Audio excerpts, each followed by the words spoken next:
Well, maybe because of the live stream, the mics might help. I don't know.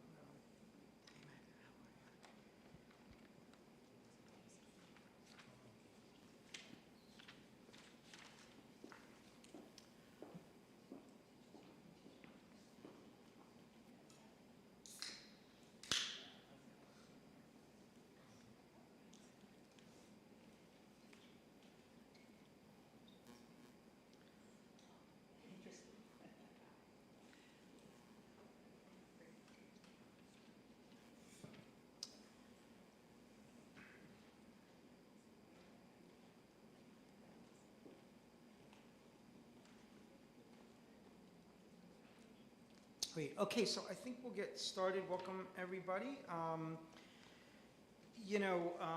Around the nation, various institutions, organizations are hosting events, programs in honor of the 250th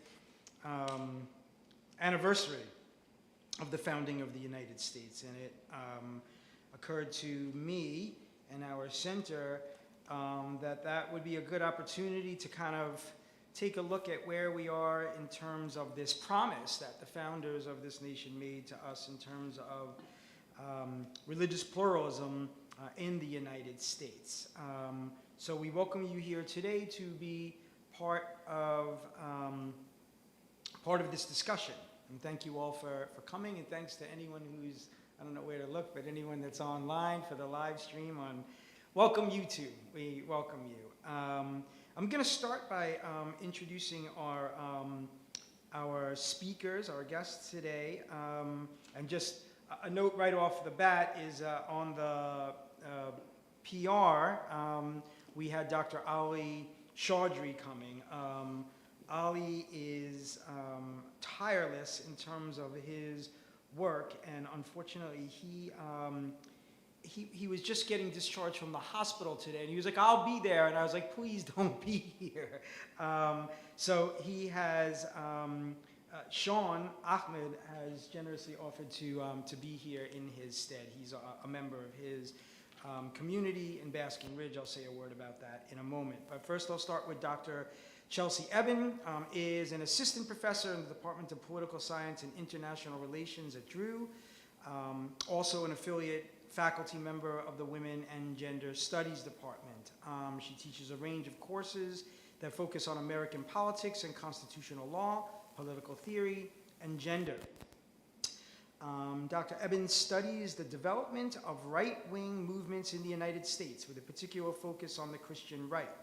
Ebin's recent book, The Radical Mind, The Origins of Right-Wing Catholic and Protestant Coalition Building, examines the influence of conservative Catholic thought and Catholic New Right activists on the emergence of the new Christian right in the United States in the late 1970s and early 80s. This book focuses on understanding the new Christian right as reactionary and backward-looking, in particular, how the movement fosters an identity of victimhood and manufactures narratives of the past to mask the radicality of its future-oriented policies, a strategy Ebin terms prefigurative traditionalism, and maybe she'll say a few words about that concept today, but just because I wanted to say a few words about this book because it's well worth a read, and in many ways, Dr. Ebin was the very first person that I reached out to speak on this panel as we were thinking about it. In addition to being a fellow at the Far Right Analysis Network, Ebin is a co-founder of and fellow at the Institute for Research on Male Supremacism. She is also the co-editor of Male Supremacism in the United States, From Patriarchal Traditionalism to Misogynistic Incels and the Alt-Right. Originally from California, she attended the University of California, Santa Cruz for her undergraduate education and received her MA and PhD in politics from the New School for Social Research in New York City in 2018. Let's give a round of applause. And Sean Ahmed serves as Director of Interfaith and Outreach at the Islamic Society of Basking Ridge, where he advances dialogue, partnerships, and community engagement. He is a trustee of the Bayan Islamic Graduate School, America's first accredited Muslim graduate school offering advanced degrees in Islamic studies, leadership, education, and chaplaincy. Sean also serves on the board of Penny Appeal USA, a humanitarian nonprofit focused on sustainable poverty alleviation and community development. With extensive interfaith experience, he previously served on the board of the Mecklenburg Ministries, the largest interfaith network in Charlotte, North Carolina, and advised the Levine Museum of the New South's Families of Abraham Project, which celebrated common values among Jewish, Christian, and Muslim families. He worked with elected officials, community leaders, and imams to petition North Carolina Governor Roy Cooper to issue a proclamation honoring Omar ibn Said, an enslaved West African Islamic scholar who wrote the only known autobiography in Arabic by a person enslaved in the United States. That's awesome. I teach that in several of my classes. The proclamation was issued on May 23, 2019. He studied political science and economics at Johns Hopkins University. Sean works as a real estate investor with the 25 Capital Partners and residents in Basking Ridge, New Jersey, with his wife and 2 children. So let's welcome Mr. Ahmed as well. Great, so I like to start any conversation like this with, I have it here in a little sheet protector, I can pass it around. So in the summer of 1790, the Hebrew congregation of Newport, Rhode Island, today the Toro Synagogue, one of the oldest Jewish communities in the United States, wrote to the new president of this new nation and said, can you guarantee, we're here because we are escaping religious persecution in Europe over a millennium of religious persecution, and can you guarantee our safety and inclusion in this new nation, right? We keep hearing all these great ideas about democracy and what's going to happen in this new nation. We're very interested to know where we stand. And he coined a really interesting phrase that when I think back to a press conference following the 2017 Unite the Right March in Charlottesville,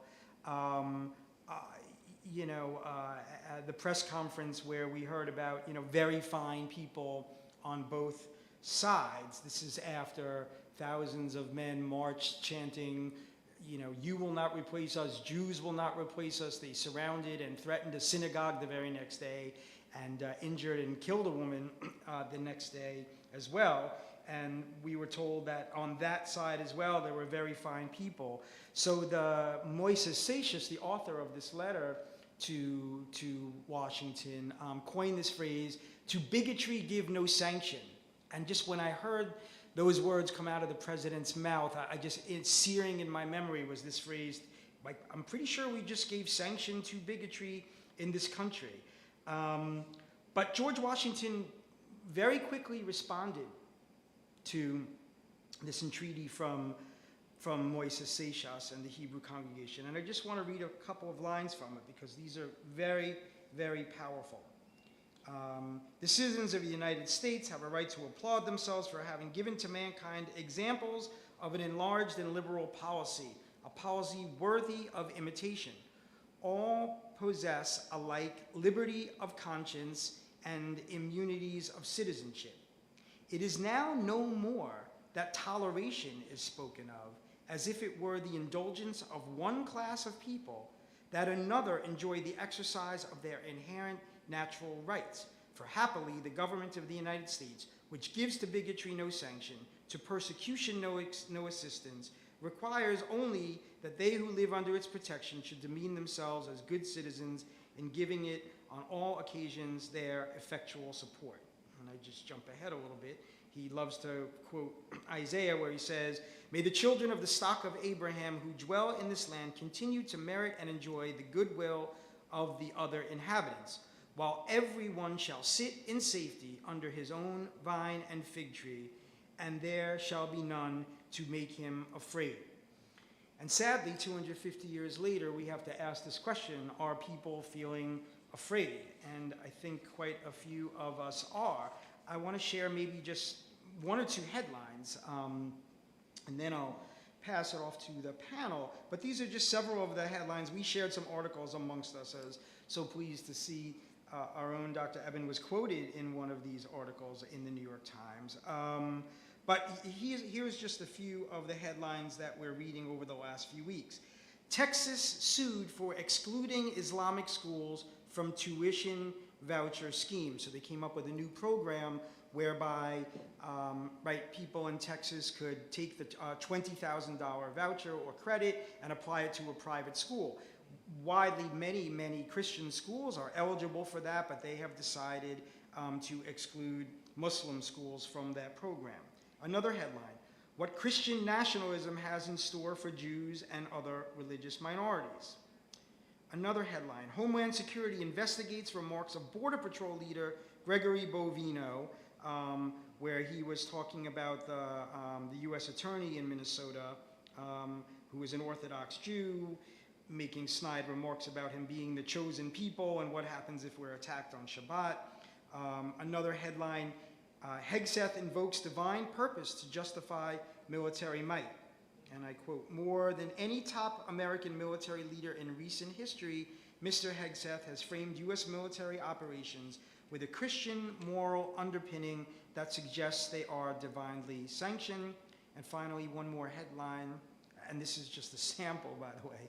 Anti-Muslim comments by GOP congressmen reflect a rising trend. So indeed, this is not isolated events. This is just a sample of headlines that reflect a broad trend that we're seeing in the United States today. I'll just share one other thought. Mr. Ahmed's own community, the Islamic Society of Basking Ridge, just 20 minutes from here, now they are thriving. It's been in our area for decades, but when they went to rebuild a new building just a few years ago, maybe 8 years ago, something like this, there was massive opposition. Suddenly people from across the county and beyond were showing up to protest, and the Department of Justice had to bring a lawsuit against them, against the town. You know, and I'll just share from a personal point of view, you know, I every time I go to my own synagogue, I have to walk past 3 armed guards.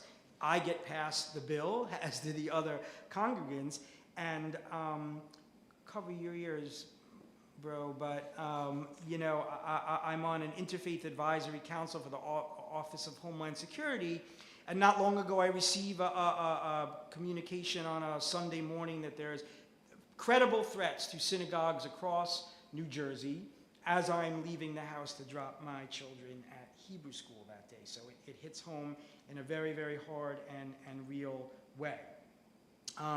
So I'd like to invite our speakers to maybe just share first a general remark on the subject. Again, what we're talking about today, the state of religious pluralism in the United States today. And I'll ask Dr. Ebin to go first, please. Yeah, I think you probably just...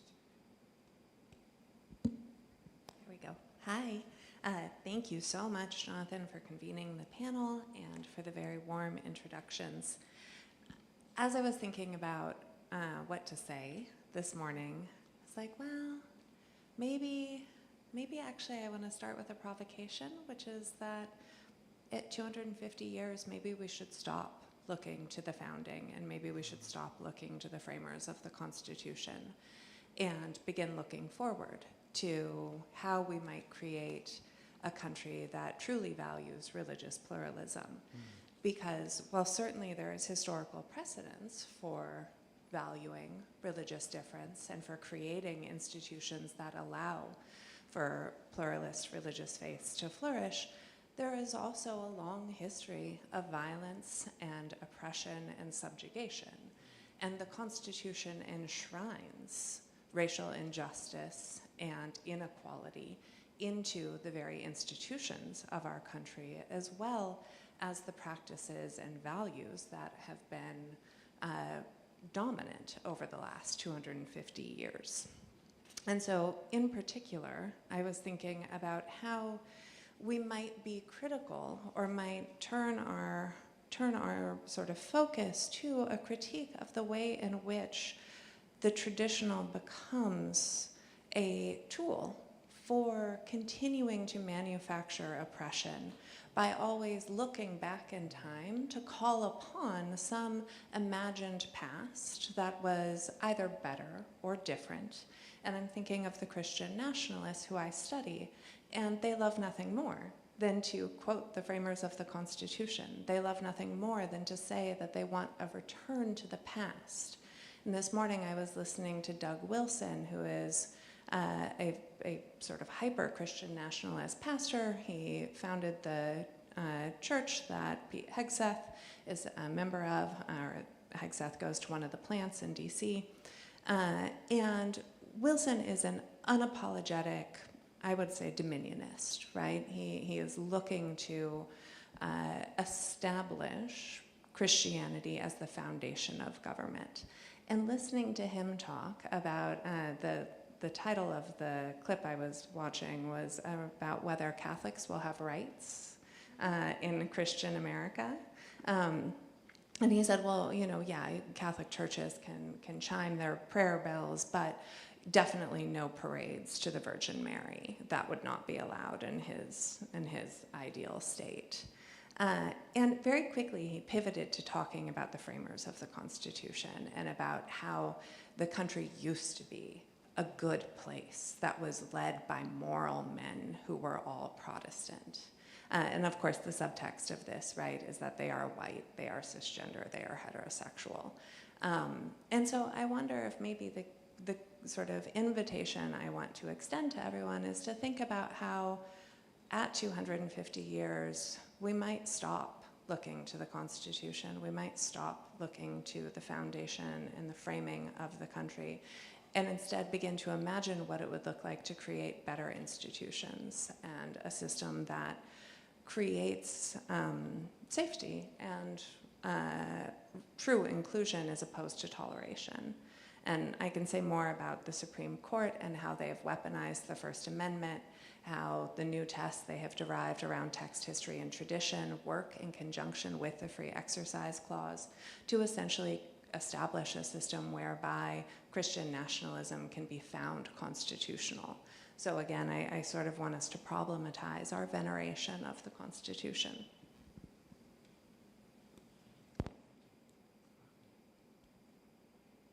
Yeah, I wasn't expecting you to say that. That was that was a very thought-provoking comment. I mean, look, when I think about this topic, I think there's a conversation around what did the framers intend, and you know, the very first White House iftar was in 1804. Thomas Jefferson was the president, and a few years ago, Keith Ellison, he was the first Muslim to be elected to Congress. He swore on a Quran that Thomas Jefferson had, right?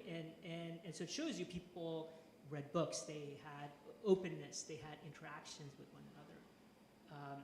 You know, there's and I'm going to get it wrong, there's a quote Benjamin Franklin has in his autobiography where he says, even if the Mufti of Constantinople was to come to preach, you know, Mohammedanism or Islam, he would find a place on in a pulpit here, right? That he was open to listening, and I think, you know, there's probably a historical analysis, because, you know, our founders were not monolithic, right? People had different ideas, but at least my understanding is that they did not have the intention to make this specifically a religious country, one religion. It was designed to be a pluralistic country, right? And so I think there is some discussion. Now, I think the other thing I want to just point out that might be a little controversial, you know, sometimes you're standing on solid ground, but the tectonic plates underneath your feet are shifting, right? And one of the things that I feel like has happened in my lifetime is, you know, even though in my mind this is a very important panel, a very important conversation, there's probably a large number of Americans who just think thinks that this is irrelevant, right? We live in a society where there is this focus on scientism. The only knowledge that matters, or the most important knowledge, is scientific, empirical knowledge. And so when it comes to, hey, what was our history about, what happened, what did people intend, a lot of people will just say, none of that really matters, right? I care about AI, I care about, you know, the biotechnology, and whatever I want, right? Whatever my personal desires are when it comes to these matters, I'm going to promote that. I'll say things that might completely be not true, but I'll just say things because I'm going to have traction. And so, to me, I think underlying this discussion is that, like things like histories, things like political science are extremely important, but as a society, we are, deprioritizing them, and that's enabling like a certain type of dialogue to emerge, unfortunately.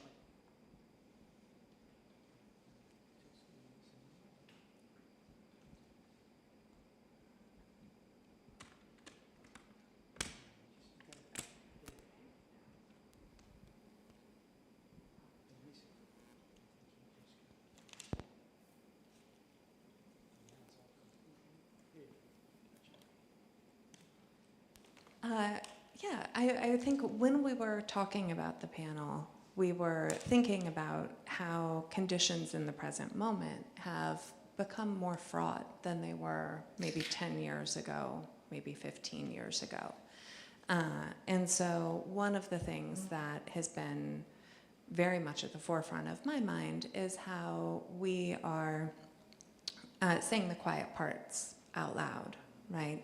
And in particular, when it comes to maintaining some sort of commitment to democratic norms, to democratic institutions, to the values of pluralism, that is no longer constraining us because we're in what I would call a post-liberal moment, right? For the right, whatever consensus existed around the core tenets of liberalism has really disappeared.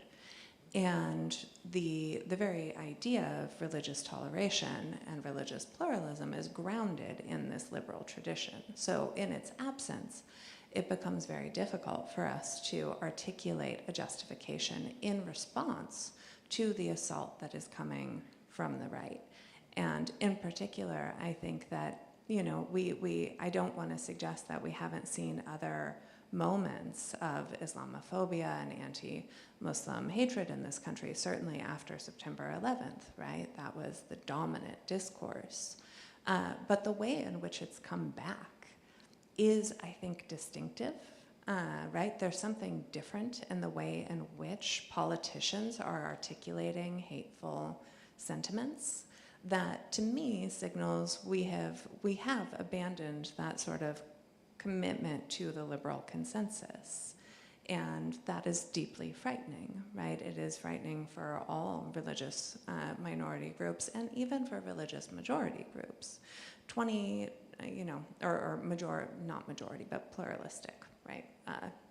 Groups that I'm thinking in particular, nuns. I pulled the data this morning, right? People with no religious affiliation are almost 30% of the country now. And what place is there for them in the state if we become a Christian country? So it is both those with religion and those without religion who are in a precarious position as we move closer and closer to something that might look like theocracy. Yeah, that's right. I mean, that was one of the. That's correct. I mean, that was one of the. I think what you're talking about is a paradigmatic shift, right? A paradigm shift in the sense that it used to be that we all agreed that pluralism was, most of us would agree openly that pluralism was desirable and something that we wish to pursue in this country. And then there was a debate about how well we were executing that, how well we were honoring that. Now, just recently, someone in Pete Hegseth's office said, well, pluralism is a lie, right? And so they're basically coming after the basic concept and going back to this openly saying that this should be a Christian nation. I think also to your point about nuns, and this, would subsume a whole range, spiritual but not religious, atheist, agnostic, etc. This is kind of what Jefferson and Madison were both talking about in particular, saying that the idea of a litmus test, the idea of a public proclamation of religion, forcing people, right? This was what they were kind of most against, this idea, whether people believe or not, right? And so now that's something that has certainly shifted over 250 years, the number of people that would openly say, I'm a non-believer. And yet here we have, so we're spending $1 billion a day on a war with Iran right now, a war of choice.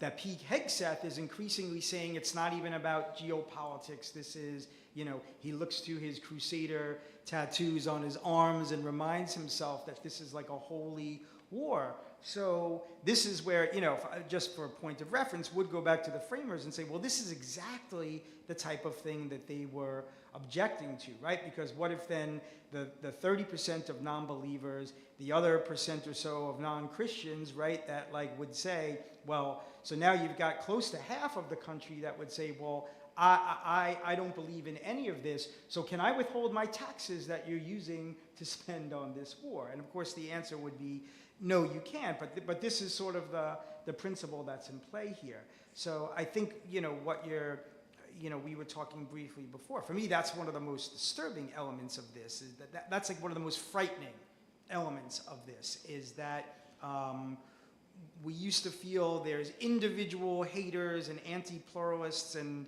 Islamophobes and anti-Semites out there in our nation, but they're singular actors.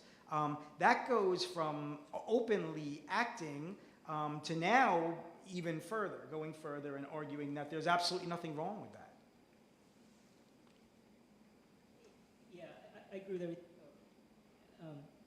I agree with everything that you're saying. I think one of the things that we should consider is history as a tool to address some of these issues, right? And when I think about some of the comments that were referenced in the articles about Islamophobia in particular, I think people either forget or don't know that Muslims were here before, right? Before America was even formed as a country. The single largest organized religion of slaves was Islam, right? Estimates are 15 to 30% of slaves were Muslim, right? And so to say something like, oh yeah, well, some of the comments that have been made, it's like, well, what about all these people? Like, are you saying they don't matter? Are you saying, like, you know what I mean? What are you saying, right? And so to me, I think a lot of times to address some of the issues, it could be very useful to say, look, here is actual data, here is actual, Umar ibn Said, who you mentioned you teach about, right? He was a West African Muslim scholar, right? A PhD equivalent, kidnapped, enslaved, brought to Charleston. He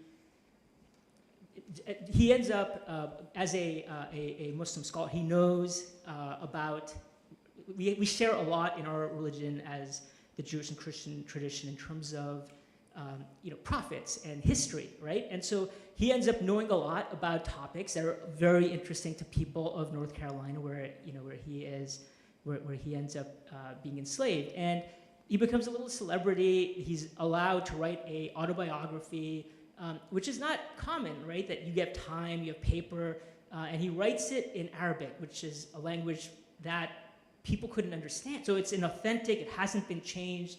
It's in the Library of Congress, right? And so it's interesting, right? And so he's not someone who had any material things that he left behind for people, but he has this intellectual legacy, right, that he writes about, and it's from my perspective, right, things that he values, things that he mentions are extremely of interest to not just Black people, not just Muslim people, but all Americans. And so to me, I think because we are willing to look past certain parts of our history and not look at the full story, you kind of have some of this selective, oh yeah, like this is a white country. Well, okay, right? There were many, many Black people here, right? Since before this was a country.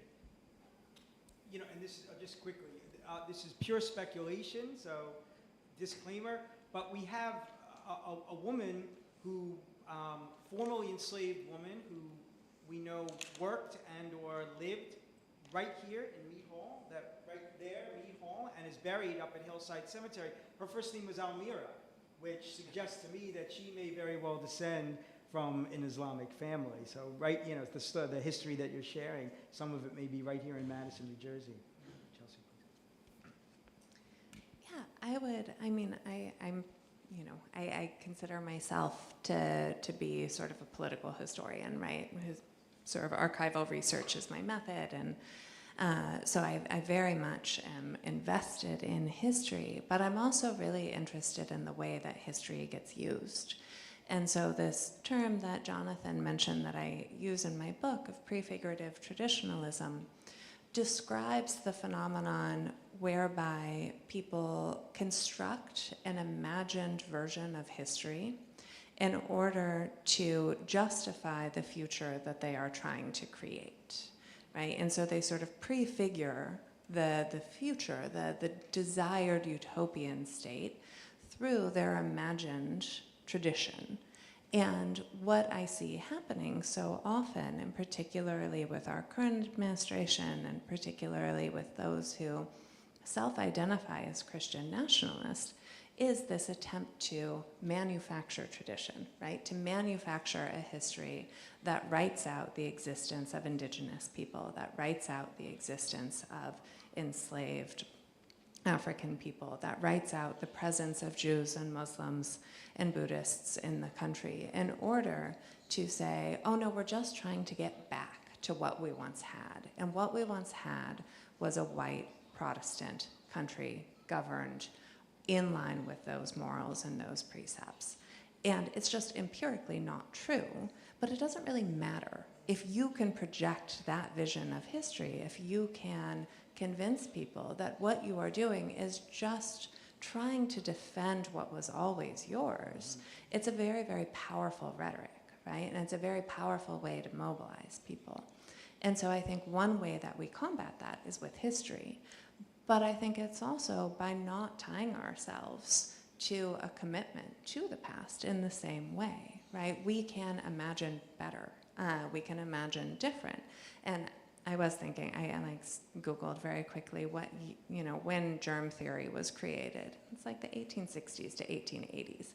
And I was like, you know what? Maybe we can imagine political institutions that were created after germ theory. We don't have to be wedded to a time when we were like, yeah, you know what's a great idea? To apply leeches to people with wandering uteruses.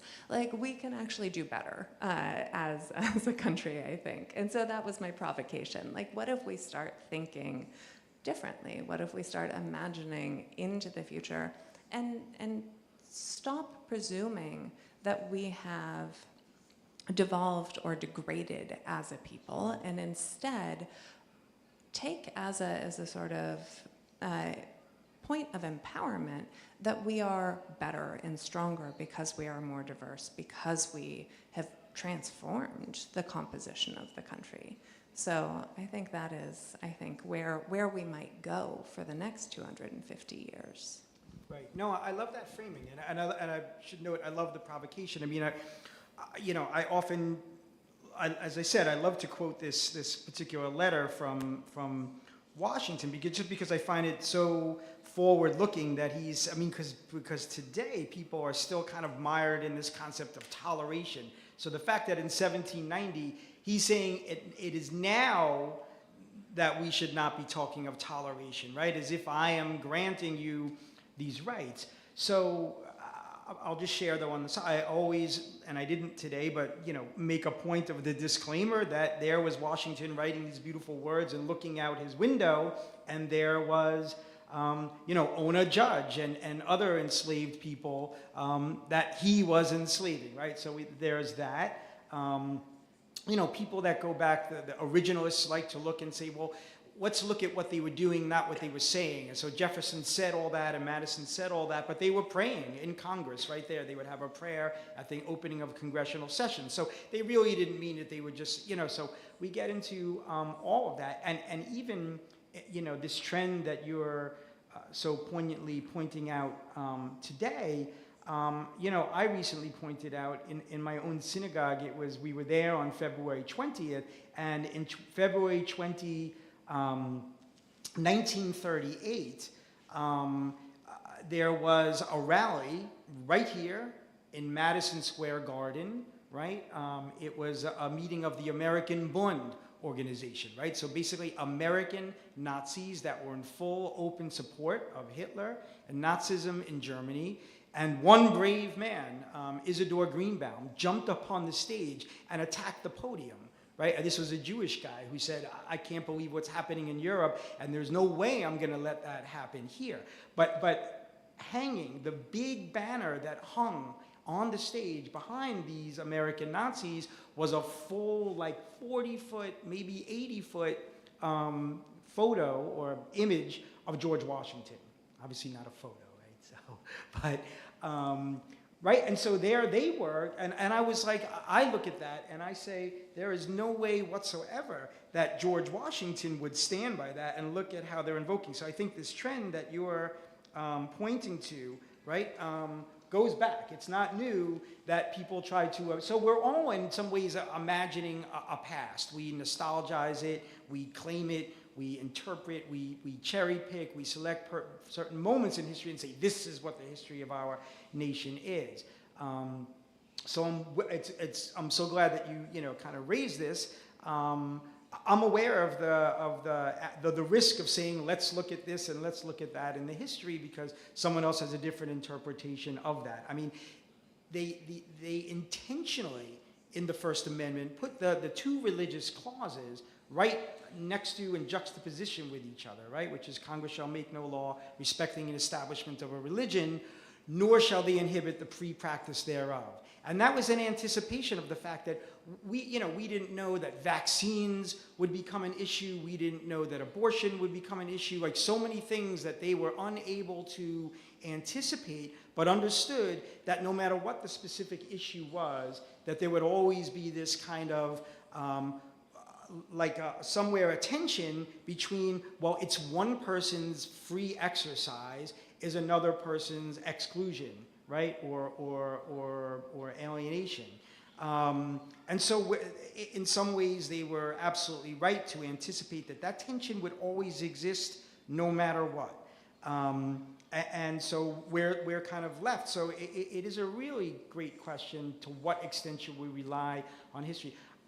A little bit my concern is that I couldn't agree more, we should be able to imagine a new nation. Maybe 250 is a great moment to start something entirely new in a lot of ways. Our Constitution is always going to be there, although, right, here we are. Some of the people that you interviewed, was it Ken Peters, openly said, yeah, we should repeal the 14th Amendment, which guarantees equal protection for all under the law, and saying, well, why do we need that? So they're ready to even throw out parts of the Constitution. I think anything but the Second Amendment is in play right now in our country today. So it's just interesting. I mean, the other way of looking at it is saying, no, we know exactly what they meant when Article 6 of the Constitution said there shall be no religious test, right, for someone running to hold office in this country, that there should be no inhibition on people's free practice of religion, and let's hold them to that. But I think you're right. It's a really kind of, the past can be a very dangerous place. Look, there's an interesting, okay, there's a lot to unpack here. So there's if you are part of a religious community, right, more likely than not, in our Sunday schools, there's like fairy tale-ism. Like there's some stories that aren't exactly true, kind of make things look, things to be so rosy, and then a lot of times people come into the real world, they are like shattered, their ideas or worldviews are shattered when they kind of like learn, oh, well, that's not what happened, right? And I think, in our tradition, it's like speak the truth, right? Even if it's against yourself, that the Prophet Muhammad said that, right? And there's an element of sometimes the truth is uncomfortable.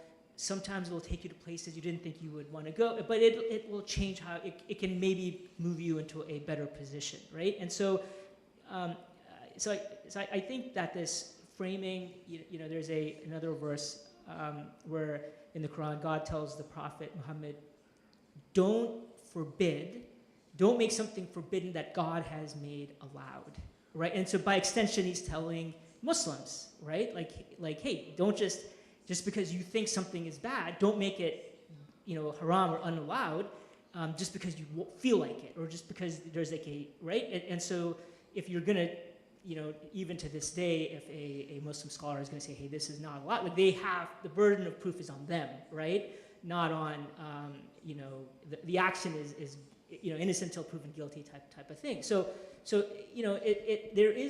there are these things that people, they have a ego, and they want to follow what they want as opposed to what might be accurate or correct or true, and that's human nature, right? But sometimes having a document like the Constitution, it actually keeps ring fences on, like, hey, what can you do, what can't you do, etc. And so that's why these type of things are extremely important, and that's why whatever minority opinion there are a majority of people who are there's an entire a process, political system that protects the Constitution, and laws may change, right? But there is still that protection.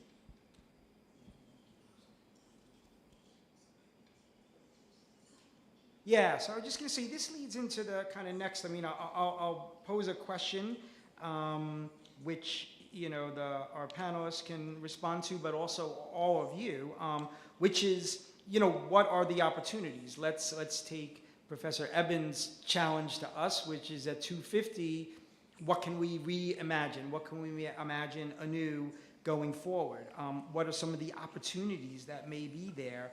And so, on the one hand, it's like, what is our capacity to confront this growing problem that I laid out? And we could be here all day. I could read you more headlines. We could talk about more, Islamophobic statements and attacks on synagogues ad nauseum.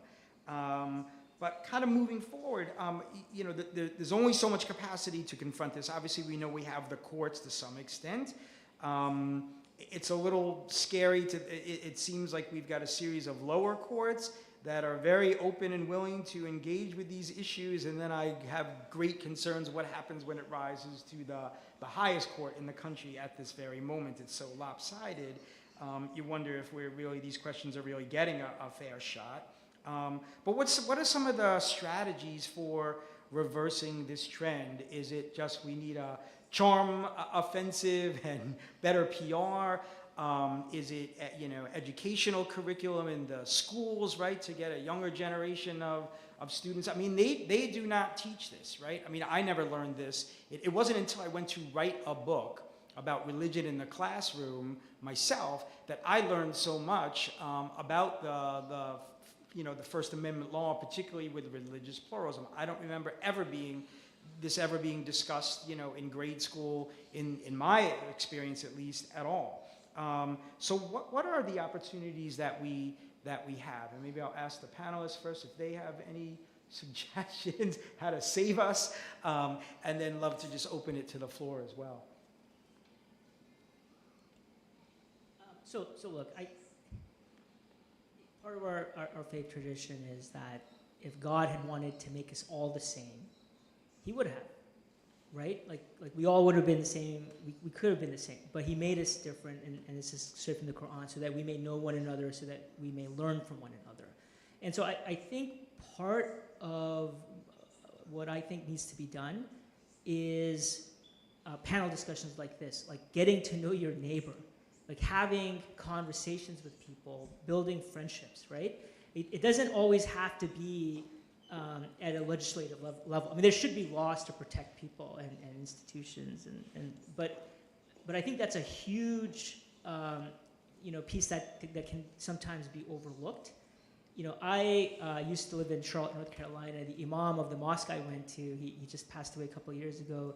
When he was a young man growing up in Georgia, he wasn't allowed to eat in the same restaurant as white people, right? Like that was his experience growing up. Very different from my experience, right? And so I think we have to acknowledge and understand that experientially, people in their 80s are very different than people in their 60s and 40s and 20s. And like there's a huge disconnect if you're in your 20s and if you're in your 80s. Like there's just, even if you're the exact same faith tradition, race, etc. And so I think, we just have to be mindful of this stuff. And in my mind, there's a lot of good that can happen through conversation and building friendship.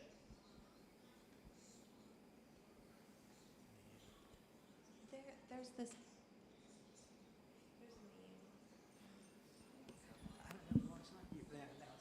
There we go. There's a meme that's been circulating around social media for a while now about leopards eating faces, right? Like, oh, I didn't think that the leopards would eat my face. And I think that one of the ways that we combat this is recognizing that an attack on trans people is also going to be an attack on religious pluralism and an attack on reproductive autonomy and healthcare is an attack on religious pluralism. And so to recognize that these fights are actually all one and the same, and that we are not going to create an environment that is safe for members of all religious faiths and traditions if we are not also creating a society that is safe for historically marginalized and underrepresented people. And we can't separate these fights out from one another. And I think there is a tendency to do that, right? I think often people on the left don't want to talk or think about religion because that seems like something other people do. And that is, that's really the leopards are going to eat my face thing, where if you don't stand up for other faith traditions, if you don't understand that the sort of rising tide of Christian nationalism is going to sink all the boats, then I think we're really in trouble. So I'd say a sort of awareness and willingness to work across difference is going to be really imperative. And, then there are all the other things around, like all of our institutions are imperiled at the moment. They just released the newest results from, I think it's called the Bright Horizons survey of political scientists in the country. And it is now, well over 50% of political scientists surveyed say that we are closer to authoritarianism than democracy now, right? We have passed the tipping point. We are now in the terrain of competitive authoritarianism. We are in real danger. And our institutions are not holding. They will not save us. This Supreme Court is not a bulwark against authoritarianism. Our Congress is incapable of legislating in a way that holds the executive branch accountable. And so we also need to be thinking about how we, if not bolster, then reimagine these institutions in a way where they can actually serve the people. Well, no, and that seems to mirror a recent PRI survey found that 50% of Republicans are in support of, believe that Christian nationalism is perfectly okay. I think also responding to, a point that you're making, Professor Ebin, is, I like to talk about a religious left, right? And not because in this venue, never in public would I advocate for left or right. But I think one of the problems that we have in this nation right now is that the right, going back to the 70s or 80s, right, has claimed that Christianity and religion is theirs, right? And this is why certain people are terrified of Tellerico, right? Because here you have a really great Christian who is openly saying, no, those are not, you guys are missing what Christian values really mean. And so if they're, to your point of how people on the left tend to shy away from religion, I think for a whole host of reasons, that in a way is very problematic because they've ceded the ground of the space for interpreting religion entirely to the right. Oh, that's their thing. Rather than, for me, it would be pretty simple for anybody to stand up and say, aren't we supposed to follow the example of Jesus Christ? And very little that I hear coming from Christian nationalism in any way is really following the practices of Jesus Christ as what little I know as a Jew, understands them to mean. So I appreciate that. Why don't we please open it up? Are there questions from the? Sorry, can I speak? Oh, yeah, please. Sorry, just a quick comment. So one of the things, I used to do a lot of interfaith work, and it was interesting that you'd have a lot of engagement from the Muslim and Jewish community. And partly, it's like these are religious minority communities, and there's a lot of necessity. People don't understand, right, the religion, and just building these relationships are most important for those communities. Amongst the Christian community, there was a real reluctance amongst conservative, evangelical Christians to engage in interfaith work. And I think part of that was like the understanding of what exactly is pluralism, right? Because, and their point was, hey, either there is a heaven or there is not, right? Either Jesus is the Son of God or he's not, and if not, sometimes two things can be true, but sometimes they're not true. Like one is right, one is wrong, and what do you do in those situations? And I think when we in interfaith conversations, I feel like you could draw these lines in the sand and say, hey, we don't have to agree on everything. We can agree to disagree, but you're still my neighbor. You have rights on me. I have rights on you, right? We can be friends. We can work together.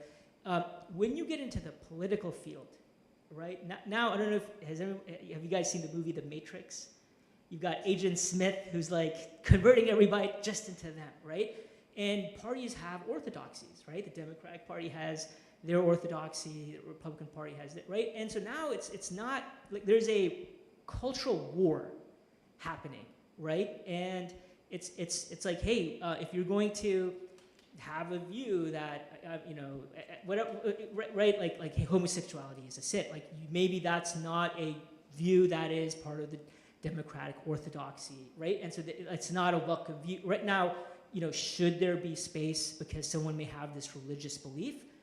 Right? There could be space. Like we don't have to make it, we all have to be exactly the same. Like that's really part of the point of pluralism. But I think a lot of times these issues kind of get mixed together, and it creates this reality on the ground that I don't feel welcome in an interfaith space, because really you're going to be forcing me to kind of accept a certain set of realities that I don't agree with. And so I just think for those of us who are involved with interfaith work and we want to have this type of engagement so that we can actually have a dialogue and make progress, like I think we have to be careful where, we give people that space where, hey, we can disagree and we can still be part of the same party or part of the same city or community. Thank you so much. And by the way, it's very important that I acknowledge we did have a bona fide Christian on our panel, Dean Edwin Aponte, who got pulled into other deanly duties and wasn't able to be here, but I think that's important. As one other thing I just want to add, because, literally talking about our lived reality here at Drew University, I would be remiss if I did not honor the very recent memory of our beloved Reverend Dr. Tanya Lynn Bennett, our chaplain of many, many years here at Drew, who for over 20 years was my #1 interfaith partner here at this institution, and worked tirelessly and consistently always to foster an environment where everybody felt included and welcome. I point out, she and I together worked with a couple of Hindu students a few years ago to help them start a Hindu club.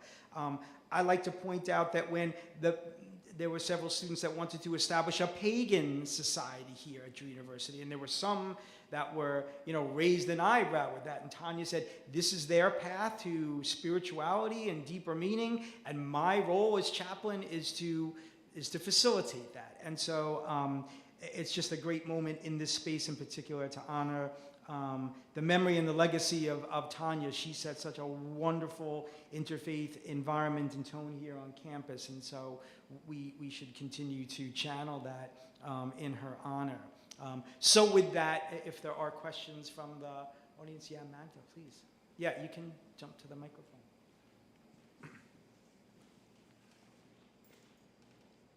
Okay, so thank you for this panel and this discussion. I would classify as a Christian, and so I can understand that everybody wants respect for their faiths and that. But my problem begins where people who claim to be Christians, who may stand up in a certain way, and they get called names. So if someone has a store and they decide that they don't want to bake a cake for people in a, I don't know, who classify as a certain gender identity, you get called names. So why is it when Christians want to kind of bring their, I don't know, ideas into society that it's deemed as a problem, but when other people do it, we just kind of have to like hide, per se? I don't know if you want me to reframe that or anything. No, I get it.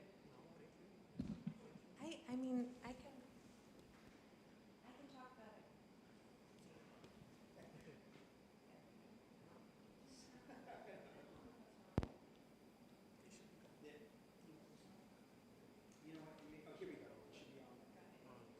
Okay. I don't know why I can't figure this out. I can talk about sort of what the legal framework for that is, right? And it is not that Christians are not allowed or expected to be able to give voice to their religious beliefs. But in a country that has adopted a secular government, those beliefs shouldn't be the foundation on which laws are predicated, to the exclusion of other beliefs, right? Or the exclusion of other people. And so when we look at something like 303 Creative or Masterpiece Cake Shop, no one has told Christians that they cannot have those beliefs. The question is whether you can have an establishment that provides public accommodation and discriminate in a public accommodation, right? So in the way that during Jim Crow segregation, white store owners would exclude people of color from their public accommodation. And many of them said it was on the basis of their religious belief, right? In 2026, we may look at that and say, well, that's bad theology or that's bad belief. But, you know, I think it was Piggy Wiggly was the barbecue chain that went all the way to the Supreme Court arguing that it was their religious belief to only serve barbecue to white people because they thought interracial mixing was a sin. And the court said, no, you can believe whatever you want to believe, but you can't have a business where you open it up to the public and then choose between people who you're going to serve and who you're not going to serve. So that's the legal justification. I think there's a part of your question as well that's like, well, what about social stigma? Or what about people calling names, right? What about the judgment? And that is where I would say, you know, in a better world, we wouldn't call each other names and we wouldn't express ideas in that way. But pluralism also demands of us that we hold space for people to have different ideas and different beliefs. And that may be sort of allowing and accepting that those beliefs differ, but also allowing and accepting people to challenge them and to have conversation that may be hard about what those beliefs mean or how they should be acted upon. So I would say pluralism cuts both ways, right? Both in recognizing the full spectrum of different beliefs and also in recognizing people's ability to have hard conversations about those beliefs. Does that answer your question at all? Yeah. So I think what you're touching upon, so there's like a legal aspect to it, which I think you did a great job addressing. And I think there's like a cultural war aspect to it as well, right? There is a, and you know, look, I'm a Muslim, I'm not in this, right, in this battle, right? But I, as a person looking in, right, I see like there is a group of people that say, look, this activity needs to be normalized, celebrated, et cetera, right? And there's a group of people saying, you know, this is an activity that is displeasing to God, right, when it comes to homosexuality. But you can take that trans, et cetera, right? And so there is this question as us as a society, how are we going to now deal with this? Like right now, you sort of have both sides are kind of doing the matrix. I want to just change you, right? I want to change everyone so that like I get the majority and I'm going to win, right? And I think that there is a level where there could be a lot of value in saying something like, look, like you're still a human being. Like I may not agree, right, with this act, or I may not agree with your belief, or I may agree with your belief, right? But you have your rights. I'm not going to let you get bullied. You're not going to let me get bullied. We're going to have some sort of partnership along those lines. But I'm not going to celebrate your belief system, or right on either side, right? So to me, like just to kind of take it like a different example in a different time, in a different place, right?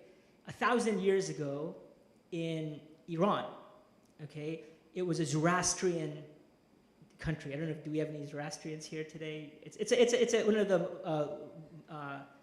monotheistic type religions, right? And they had some, and Islam came, and slowly it went from being a Zoroastrian country to being a Muslim country. During that period of time, you had these people these Zoroastrians, who came up with the concept of self-marriage. And the idea was, father can marry daughter, brother can marry sister. And, in Islam, incest is like a major, major sin. It's like not okay, significantly problematic. But you had these Zoroastrians who were a different religion, and they were doing it, right? And then it got complicated because sometimes they'd have problems. There were divorces.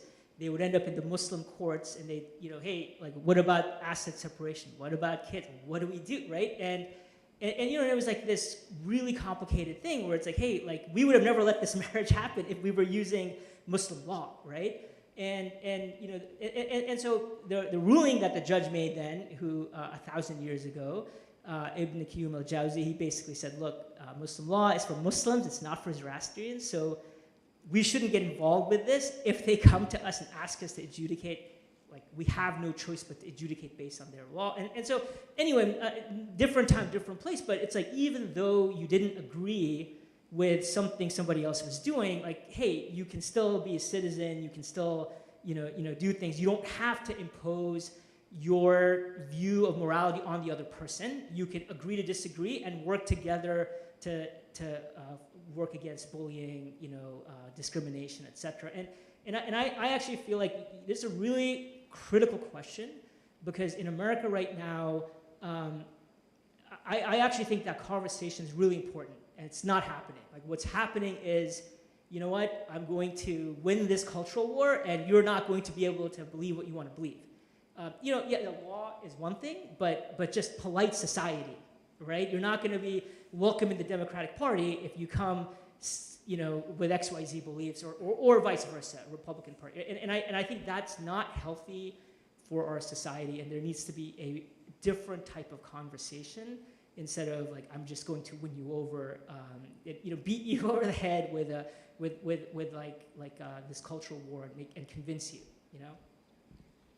Just one more. Can I just follow up? So, do you think if there is some sort of tolerance, that we'll lose this like sense of respect? Because I think there's a difference between respecting people's belief versus tolerating. I can respect that you have that belief, but that doesn't necessarily mean that I agree with your lifestyle. So, do you think that this is something that we can bring into our society necessarily? I think that's a really important question. I would share just a couple of quick thoughts. I mean, picking up, right where Ahmed left off, one of the things that I think what you were getting at to some extent is this idea, and maybe you are as well, of a zero-sum game, right? Seems to be the game that everybody is playing. So we have this Department of Religious Freedom I think it's within the State Department. It's one of the offices. And this was typically, like, the purpose of this, the mission of this, was to defend religious minorities around the world, right, around the world, in recent years, it has been entirely focused as if the only religious minority anywhere on earth that is being persecuted is Christians. And they're literally saying that openly. So why do we have to swing all the way from one extreme to the other? I always like to remind people everybody is a minority somewhere, right? And so absolutely there are nations around the world where Christians are a small minority and are absolutely persecuted. But to then say, well, that's the only group that should have our concern is quite concerning, right? Because of course we have other religious minorities, as we've pointed out right here in our own country today. To picking up on Dr. Ebin's point as well.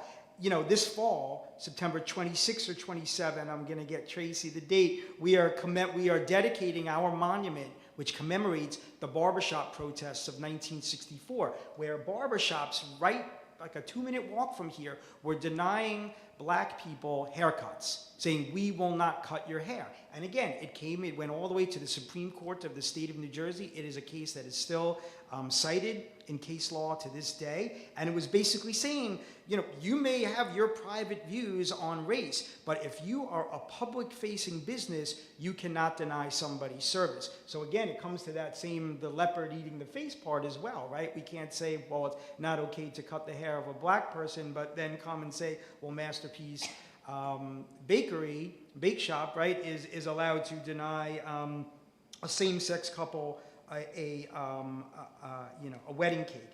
And then just one last point, because I want to agree with you as well, because I also feel that, that zero-sum game plays both ways. And I think this comes back to the left, which in some cases may, to the point I was making a few moments ago, may even not engage enough with religion and invocation of Christianity, like as left-wing values, but actually going so far as to ridicule religion and people of religion in some cases, right? And so I think that's highly problematic. And so I point to, to your point, a case that happened, again, I keep pointing in this direction, just up the road in Chatham, where we had about 5 years ago a case where a world history teacher was doing her unit on world religions and taught about Judaism, taught about Islam. What was at issue was the lesson on Islam, and they taught the Shahada, and so some moms went on Fox News that night, and ultimately it got picked up as a lawsuit complaining that, you're indoctrinating, literally converting my kids and so forth. But what I thought was a big mistake was the superintendent of schools, when they talked about this and talked about the unit altogether, basically said, well, yes, we spent a lot of time on Judaism, we spent a lot of time on Islam, I'm not sure how much time they spent on Buddhism, etc., but they said, we don't really need to spend time on Christianity because all the kids know that. And there's two big mistakes there. First of all, it's probably entirely untrue. I would bet anything that a majority, or at least a good number of the Christian students identifying as Christian sitting in that classroom couldn't tell you the first thing about Christianity, theology, right, and practice. So that was incorrect in the first place, but even just in principle. If I'm going to give 18 minutes to Judaism and 18 minutes to Islam, regardless of the composition of your group, you should probably give your 18 minutes to Christianity as well. So my point is that where everyone in this entire nation is mired in this zero-sum game mentality, right? The scarcity mentality, where anything that you gain is something that I have given up. So I think that your question is really, really important, because it should not be also like Christians, of course, equally should be able to express their faith and practice their faith. This was the original faith that was being protected. And mind you, what's really fascinating, the irony of all of this, is that what Jefferson and Madison were most concerned about was what people of no faith wanted to do in this country, right? That they should not be compelled to publicly declare or practice religion if they didn't believe. So it comes back to this point of, we should have pluralism extends to everybody. And if we're really living into those values, we're respecting everybody's decisions, as long as they're not murdering somebody. I mean, this gets all the way back into, the First Amendment and just how far we go with protecting people's religious practices. But I think that the general point that you're making, I think, is a really, really important one. But what seems, I think what we're concerned about, what seems to be happening in this country right now, is that yes, so maybe under Obama or maybe whatever other trends in this country, people started to get this perception. I mean, I'm always reminded of a day where my next door neighbor, or a former neighbor, who is a devout Christian, we kind of met right around 5 p.m. Everybody's getting home from work. And I mean, that's not really our lives in academia, but let's just pretend that at 5 p.m. we can say we're done with the workday. And exasperated. It's okay to be anything but Christian in this country right now. And I was like, at first taken aback by that comment, and then I let it marinate. And I thought, okay, I can actually understand why a Christian might feel that way. But we can't let the pendulum swing so far back in the other direction that now half of our elected officials are openly saying this should be a Christian nation driven by Christian values, and other people don't really deserve these same protections. Just my 5 cents on it. Thank you. I think I'm reminded of, so Richard Spencer was this alt-right figure who was very involved in the Charlottesville protests that Professor Golden talked about before. And he contacted the University of Chicago and said he wanted to come speak. And the University of Chicago is very famous for having articulated a sort of absolutist stance on free speech, right? There should be no constraints on free speech. We support civil liberties in this very, very specific way. And the professor that Richard Spencer wrote to had drafted this statement on free speech. And he wrote back to Richard Spencer and he said, "You are absolutely right. You have a right to speak. And I have a right to not invite you because I think you're stupid."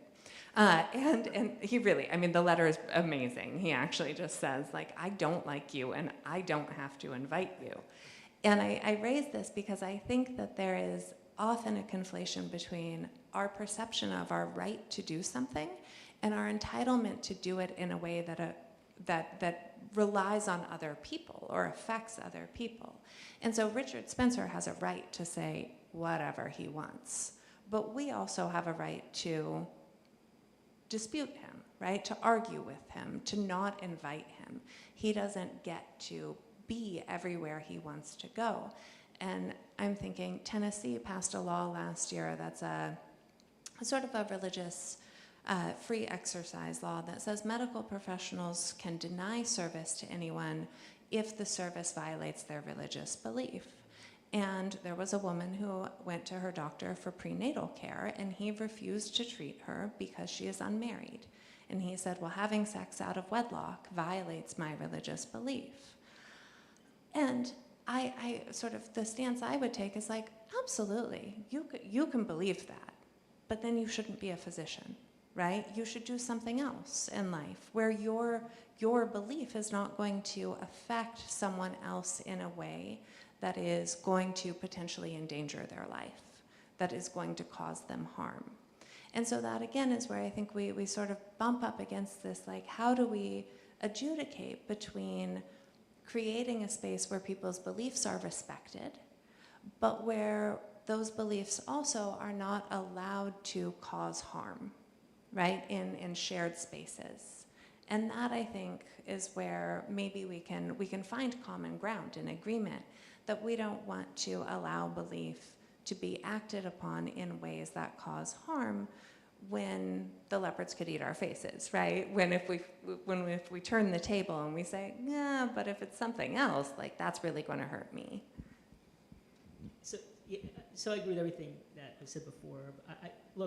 I think there's a So obviously there's a legal aspect, right? Like, people need to get treatment, people need to be, right? There's a legal, right, like piece of this. But what I think your question is also touching upon a cultural, dynamic in this country right now. And I actually feel like there might be a lot of value in people from the Christian community and people from the LGBT community to have a dialogue, right? Because I feel like it doesn't have to be so adversarial. Like, what's happening right now is probably not good for America, right? And to your comment that, hey, your beliefs should be respected, right? That doesn't take anything away from someone who may have a different set of beliefs, right? They can respect your beliefs, and you can respect their right to have their right set of beliefs, and maybe there are ways where you guys can agree that, hey, we will stand up for one another when it comes to X, Y, Z, right? And I think unfortunately right now that's not the type of political environment. Like, we're just trying to win over the other side and force, frankly, the other side, right? And not just this issue, but many issues. And I think that is kind of the unhealthy political dynamic that is a reality, of the world we live in today. And I do think, right, like, just having that dialogue could create tremendous value. You do have people within both camps that are, benefiting from the conflict because they're pushing an agenda forward. So there is a reality that is there. But I think that is probably the way out, is just an honest dialogue. Yeah.